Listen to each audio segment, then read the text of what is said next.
Dinu music studio अपन जन्मदिन के बेरा म करिस उद्घाटन। आप मन ल बता दी कि शक्ति जिला के मालखुर्द के आमनदुल्ला के बस स्टैंड में एक क्षेत्रीय लोक कलाकार दीनू दीवाना के द्वारा क्षेत्र और जनता के छत्तीसगढ़ के सबो कलाकार के आवाज ला दुनिया में जग जाहिर करत दीनू दीवाना लोगन द्वारा आमनदुल्ला में दीनू म्यूजिक स्टूडियो के शुरुआत और शुभारंभ हुई, जेमा क्षेत्रीय कलाकार के जमावड़ हुई। कलाकार मन सबले पहली छत्तीसगढ़ महतारी के तैल चित्र में मल्यार्पण और पूजा अर्चना करके छत्तीसगढ़ी राजगीत अरपा पैरी के धार गीत ला सिंगर मन मनमोहक रूप में प्रस्तुति दिन है।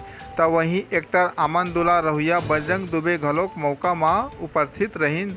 सीजी पंचायत न्यूज ले सुनीता महंत की खास रिपोर्ट।